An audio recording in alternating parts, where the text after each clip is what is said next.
And my name is Kelly Bair. I practice architecture in a variety of ways, and I also teach architecture at the University of Illinois, Chicago, where I'm an associate professor in the graduate and the undergraduate programs.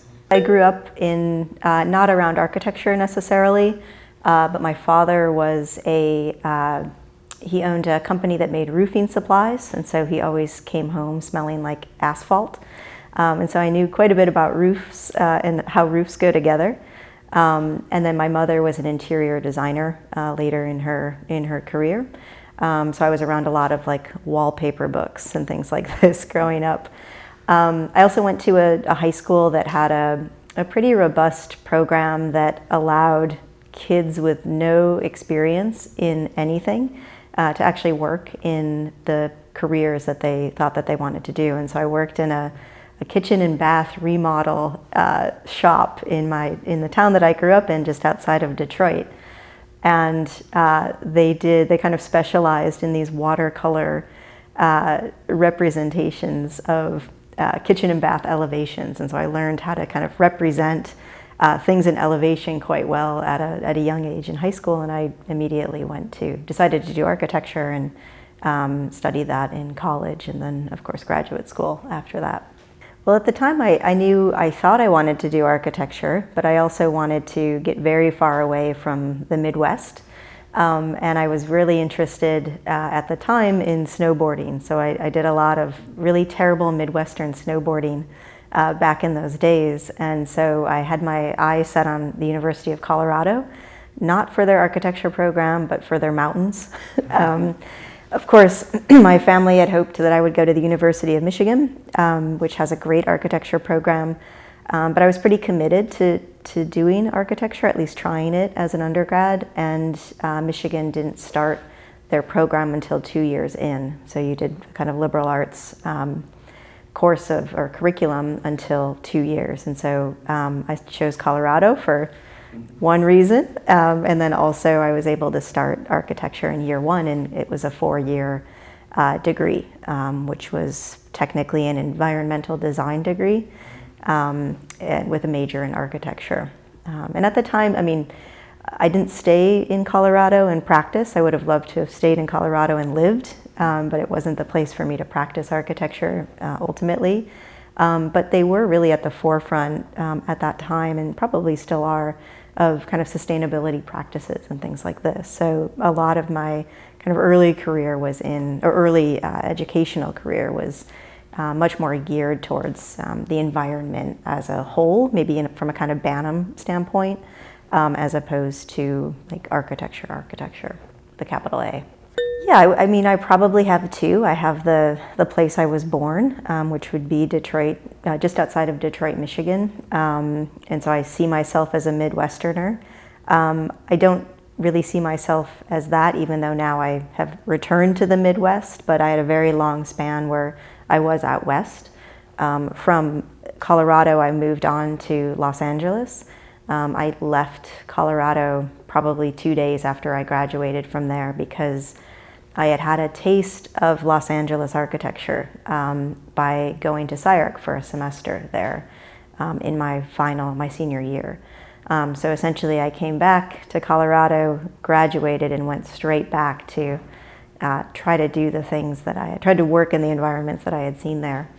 And so I think my second place of origin would probably be Los Angeles, because that's where I built started my career, first of all, outside of as a non-student. I actually started in set design when I first arrived in LA, and worked in that for about 6 months before deciding I should probably do architecture. And I went into architecture and never went back to set design, but there is a lot of kind of conceptual underpinnings related to set design in the work that Christy and I are doing, and the work that I did up until we became an office. But LA was really kind of formative for me as a place of origin as an adult, and it's where I forged, still to this day, like all of my friendships, my colleague connections, and not only practiced, but I did my graduate study there, and I learned how to become a teacher there. I graduated very close to 2008, about a couple years prior. And so going to grad school was not, the reason I went was not to become a teacher, which I think many people return to get a grad degree for that reason, but rather to kind of boot myself up in the technology arena, which I am probably the last generation to have been educated as an undergrad on a Mayline exclusively. I was really at the first digital turn that I graduated undergrad, so in the late 90s. Form Z was just kind of coming online at that time, and we dabbled in it in my last year, but I felt that my graduate studies at UCLA specifically were the place to kind of bring me up to speed. And at that point, that was about 2002. And of course, I graduated in 2005, and a few years later, everything busted, and that's what brought me to teaching. And so I would say the kind of third component of my life, which is the kind of teaching end of things, also developed in Los Angeles. So that was where maybe my three-part world arrived or developed. Well, I think the Midwest has always had a little bit of a chip on its shoulder because it's in the middle. It exists between, the East Coast and the West Coast. And so we tend to, think of ourselves as, just the kind of like middle of the road folks. And I think that there's oftentimes a desire to kind of be in the hot spots of one of the coasts. And so for me, it was the West. I think for many, it's to go east. But ultimately, many of, and I'm not sure if this is related to the kind of financial crisis of 2008 or just related to issues of, when people become professors, they tend to move around a lot. They tend to leave the place that they were educated. It's pretty typical. But I found myself back in the Midwest here at UIC, and actually surrounded by quite a few people that had either, gone to the West Coast or gone to the East Coast. And so the Midwest became very charged at that time when all of us kind of descended onto various locations in the Midwest. So it could have been Chicago, it could have been Detroit, it could have been, Ohio, Kentucky, etc. And that was ultimately the kind of formation of a group, a kind of curatorial project called Possible Mediums that I did with Christy Balliet, my now partner, Kyle Miller, who is now in Syracuse, was at Kentucky at the time, and then Adam Fure, who's in University of Michigan still. So I think that, coming back to the Midwest for me was almost as exciting as being at what seemed to be the forefront of Los Angeles architecture at the time.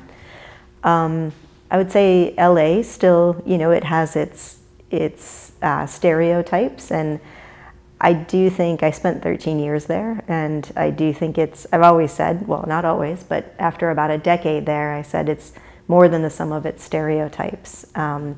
And so I found ways, and probably through the architectural community, to be honest, found ways to make LA actually seem quite small. Seems far when you're in your car driving on the freeways, but it felt quite small to me in like a kind of community, a small community. And in many ways was a bit reflective of the kind of life that I lived growing up in Detroit. So maybe not too dissimilar. Colorado's maybe a different thing. It's definitely like the outlier of my of my life and my career. I was an undergrad student. I was getting to know architecture and trying to decide if it was something I wanted to do with my life.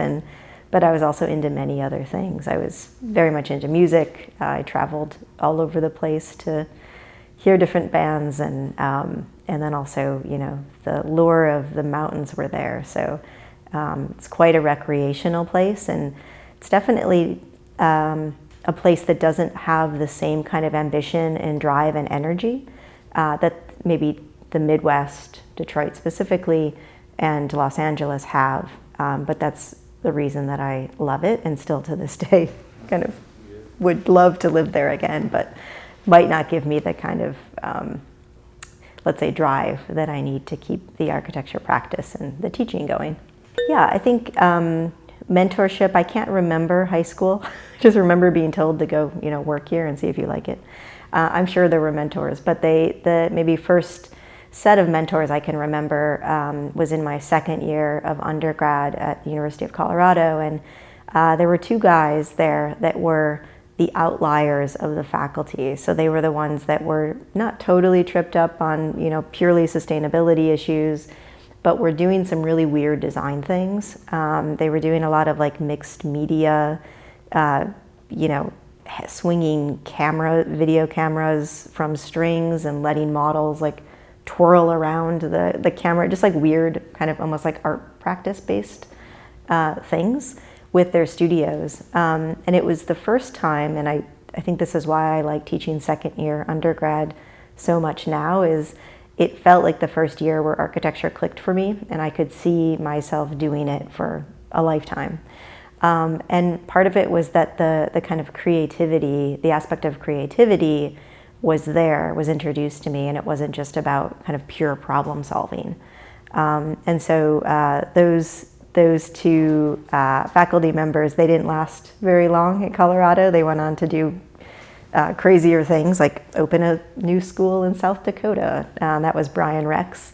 And then Bennett Neiman, who is actually down in Texas, or most recently was down in Texas, teaching down there and still doing some of his kind of wild studio work. But they were incredibly obsessed with what they were doing, and I kind of took that on as a quality that I wanted. I wanted to be as into what I was doing as they were. So they were my first two mentors, I would say. In Los Angeles, I think the list expands. Obviously, the faculty who I was educated under in my during my graduate studies are the most influential. It's a kind of time and a place thing, and I like to think that we've kind of taken what they taught us and we've done it slightly differently or spun it in a new way. But I very much contribute the way I think about architecture, the way I teach it, back to, I worked for New Form, which was at the time Jason Payne and Heather Roberge. So they were very influential. I also worked for Greg Lynn, who was, incredibly influential, not so much in architecture, but at the time I was very interested in industrial design. And so when I worked with him, I was actually doing more publication and working on his book, and a bit more involved in the ID side of things. So that was a really kind of fascinating moment where I realized that, architecture doesn't just have to be buildings. And I think some of that was instilled by Brian and Bennett as well, like way back in my undergrad. But yeah, I think that would be the maybe set of like top 5 mentors. Well, Christy and we started Possible Mediums, and so we hadn't done design work together. We had only done this curatorial work together. We decided to try to do something together. At the time, she was at Ohio State, and we threw our name kind of naively into the hat for the Venice Biennale of 2016. It was the year that Cynthia Davidson and Monica Ponce de Leon curated the American Pavilion, U.S. Pavilion, and we really probably had no business doing that because we didn't have an office. So we made it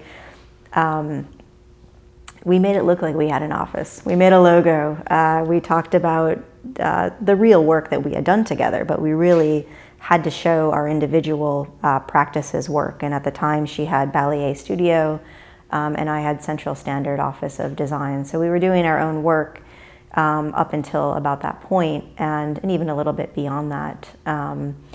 I was really interested in maybe just a way to kind of dumb down our respective interests. Christy was writing on and designing on topics of volume and things related to the interior. And I was writing on issues of relationships between the 2-dimensional and the 3-dimensional related to shifts from profile to form, so much more of a kind of exterior and massing problem. So we really had two independent tracks going in our own practices. When we brought them together, it sort of presented, through disparate projects, presented a kind of holistic vision of architecture. And so we made it into the Biennale. And it was really an interesting process because we had to learn how to work together. We were in different places, though Columbus, Ohio to Chicago was a pretty easy commute, and so we, traded places every once in a while. But yeah, we did Venice, which coincidentally the site was a few miles from where I grew up in Detroit. So all the sites of that Biennale were sited in Detroit, and I think there were 4 or 5 different sites that architects were working on. And so, yeah, that was our first project. After that, we sort of like dating, you're like, well, that was fun, but also difficult. It can sometimes be easier to be on your own. But we found it really productive, that kind of clashing of our sensibilities. And so we were then asked, at this point, we weren't really actively looking for projects. We didn't decide we're going to form a practice and look for clients. It was not about that. And in fact, I was just coming off of the first Chicago biennial, where I was that was maybe the closing project for my practice. I didn't know it at the time. But we continued to do some kind of weirder projects. The next thing we did was a pool designed for the front of the Schindler House, which was commissioned by Jennifer Bonner, who was doing an art papers publication all on pools, I think specifically pools in LA. And then we went on to do some other kind of exhibition work and speculative projects. The time was probably about a year before we decided to make the pivot to a more kind of client-based practice, which I think is something that every professor of architecture tries to do. And we're still trying to do that.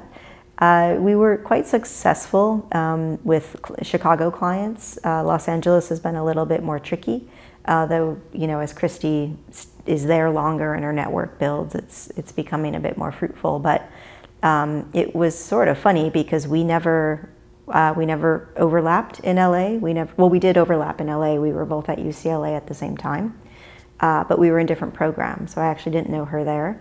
And then I left LA and she went to LA, a few years later. So we are always like this. And we don't know a practice where we would exist in the same city. And I think now we like it that way, and we've actually made it productive for ourselves. The time change helps because we're sort of a 24-hour office sometimes. Most of our work to date for BairBalliet is interiors work, where there is a bit of room to kind of fold in some of the speculative things, though maybe in a more conceptual way, less literal way. Like we very rarely design a speculative project or an exhibition and then translate that, perfectly to a client. It has to get diluted a bit and reframed in a different way. But that's been our challenge, and I feel like each year we're trying to kind of find new ways to make that gap a little bit smaller. One of the ways we've been working on that this summer, in the past year really, is through representation. And so how we represent the projects, how they can be a bit less abstract. I point to the Venice Biennale drawings, which, they're elevation obliques, they're overlaid with a lot of information. They aren't the kind of thing that the general public might be able to consume immediately and quickly and know what it is. And so we've been trying to kind of rethink our representation. And we've also been trying to maybe work a little bit more literally with the content that we design speculatively in order to translate that to the built world. And so we just finished in June the Sci Art Gallery, which is essentially a 17-foot tall, 7-foot diameter totem. It's a large thing that we call a core sample, and it's essentially sampling a series of interior moments of rooms of kind of architecture's history, though it's design, so it's not a pure extraction necessarily. But that gets us into a realm of, this is nearly at the scale of a door that one would pass through. And so how do we translate, instead of maybe reverting to the 3/7 standard door that we would specify, how do we translate the kind of qualities of this door into an opening that ultimately becomes a different kind of threshold? So we've kind of maybe zeroed in on those moments of interiority in order to kind of make that gap a little bit smaller. It's very difficult, for sure. As a teacher and as a practitioner of architecture, every day is different. We also have, Christy and I also have quite different teaching schedules, which makes it challenging, but we always set aside meetings for the practice, and so some days are dedicated almost fully to the practice. We try not to even check our institution emails until the end of the day, or we check it in the very morning, so that we can really focus on the work. And if we're in a design phase, design or representation or production phase, we tend to have a staff. We usually hire 1 to 2 people, usually students that we've had in the past who have graduated, or current students, and we usually have 1 in each city. Our physical office is in Los Angeles, so this is the university office that we have here. But that's a kind of that can be a very different vibe in the office, because there's other people, providing input and helping us produce the work. We just finished that phase of work on a project, and so now we're moving into what we call our kind of like writing phase, which always seems to kind of come, we can never really seem to do them at the same time, like to design the project, produce the project, write about the project, design, produce, write.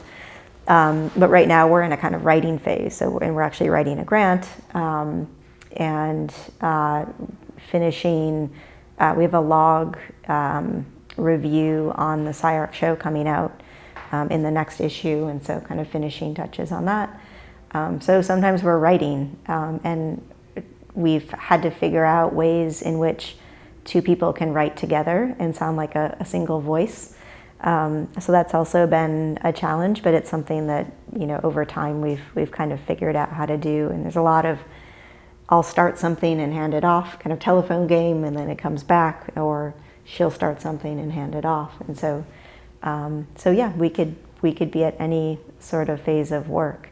And then, just like anything, sometimes the teaching, takes over our lives for a while, and we're, fully ingrained in teaching, and we don't even, touch base in a day. But it does feel a bit chaotic often. But I think where we really start to find a synergy is when the teaching is influenced by the practice. And we really have found that that we have to keep the practice going, even if we don't have clients at a particular moment, or we don't have the kind of pressure of a deadline of an exhibition or a text, that we have to find it ourselves. So we do quite a bit of work just on our own with possible future clients. If there's a project, we'll design it. We design it, but that really keeps our teaching professions kind of alive, I think. I was working for Heather Roberge. At the time, her practice was Murmur. It came after New Form, and she wasn't chair yet at that time, but she was coordinating, I think, the summer programs at UCLA, and things were slowing down everywhere. And she said, "You have to teach." She's like, "I have less hours. You have to teach." And so she pulled me in, and I resisted. I was like, "No, I don't want to teach. It's not where I'm going with this." And I taught the summer program, and I was like, it's actually pretty fun. And then I began this sort of insane teaching schedule and teaching dance across LA. I like to joke that no student of architecture, unless they went to USC, was like untouched by me, because I was everywhere. Started at Pasadena City College, which was a kind of community college that fed into Woodbury and SciArc quite directly. I was at SciArc at that time, Woodbury, UCLA, Otis. Sometimes I was at 3 of those places at once, driving all over LA, which is really not a sustainable model, but one that many do as adjunct in LA. And also New York is another place where kind of the adjunct professor is really how it's done. And so, yeah, in 2008, it was just sort of like feast or famine. And that's what started me on it. But I never really turned back from that moment. I made it, I think many in my generation were asked to teach because we knew the technology that was kind of coming online. We weren't asked to teach because we knew how to teach. We had no idea how to teach. And it's not like, it's not like we go for an education degree or something. So it's been really nice to, in more recent years and kind of later in my teaching career, to think more about how one teaches architecture, how one discusses architecture, how it produces architecture, from a kind of student to practitioner, within a student-practitioner relationship, which is really where I think Possible Mediums was kind of born as well. Well, we tend to be on a kind of 3-year cycle here at UIC, so that's not set in stone, but that tends to be how it is. So I'm in my 2nd year of teaching the first-year undergrads, which is pretty interesting in COVID times, introducing architecture to 18-year-olds through a screen is exclusively is a task, but we're back in person. But that's more of a core studio. I'm not coordinating it, but it is an interesting studio in that we're copying existing. We begin by copying existing houses. And so the house that my studio is working on this year, and we're kind of really picking it apart, like understanding every line of it, is Frank Gehry's Witten Guest House, which has a lot of relationships to some of the work that we're doing now, especially the No More Room exhibition from SciArc. Looked very closely at the Witten House as a kind of series of thresholds, as opposed to, a collection of rooms within a container. And so, there's ways even to make the core studio work fuel the office. But maybe the more interesting and would be more related to what we're looking at in the office is a seminar which is focused on, it falls under the guise of digital fabrication in the curriculum. However, I think I've been teaching, because of the reasons I kind of laid out earlier, digital fabrication for so long and at so many different schools. And it always tends to fall at the kind of model scale, or land at the model scale or the installation scale. And so one of the things I was interested in doing, and probably because this is coming off of a year where when I taught this last year, I had to spin digital fabrication as a kind of an animation-based fabrication, which is a hard spin, but we had no access to digital fabrication tools. So this year I went into it kind of wholeheartedly and extremely optimistic that we would be able to make things. And so we're beginning with research with 3D printing, but at a 1-to-1 scale. And so we've kind of taken a cross-section of companies who are printing mainly houses, and doing kind of writing and drawing analysis on what's out there in the 3D printing kind of world, full scale. And then we're looking at the various fabrication tools and techniques to kind of translate those at 1-to-1. So we're laser cutting curve patterns into sheet material in order to understand the kind of spectrum of radii that are found in one-to-one 3D printing. We're next moving into 3D printing, but at the model scale before we move into the kind of component scale. And what we're really interested in there, and maybe related to the office, is not the idea of like 3D printing an entire building, but beginning to 3D print components to the building so that we can begin to merge relatively standard methods of construction with these kind of more technical methods of manufacturing, which is been, I think, will be productive for the office as well. I think academia has a different set of expectations, right? So there's a kind of publishing expectation, so much more emphasis on writing and publication and that sort of thing. And so in many ways that would require one or doesn't require one to output buildings in the world. And oftentimes I think that's where we start. We start with the research, we start with the prototyping, but to kind of get that to the next scale and to the next level, I don't know that it's the responsibility of academia. I think they have their own obligations and kind of set of standards. And then practice has its own set of standards. And I think it's just a lot for people to hit both bars at the same time all of the time. And that might be what it is. It might be very similar to the way life is, right? Like sometimes we're much more into being with our families or exercising or whatever it is, we want to put everything else out of our minds. And other times it's like, that doesn't even come into our mind because it's the first week of teaching and it's hectic, or there's a deadline in the office and it's all the office. So probably, I think when you pick a discipline or a career that has its, fingers spread so wide through so many things that you can't be hitting every bar at the same time.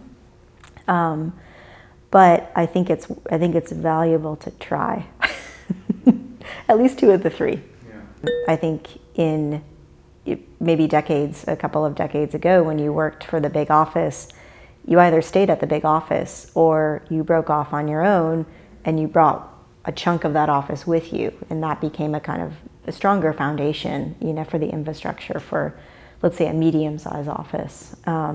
But I think now it's, there's so many smaller offices that are practicing and are, actually their footing is actually the academy, the institution that they're affiliated with. It's not the big practice any longer. Yeah. So that seems to be the kind of landscape now. The competition culture in the US has died off a bit as well. I mean, a bit for the culture, that it fosters, which has been criticized quite a bit. But we try to stay away from competitions, and we haven't done them in years, but a couple of years probably was the last one.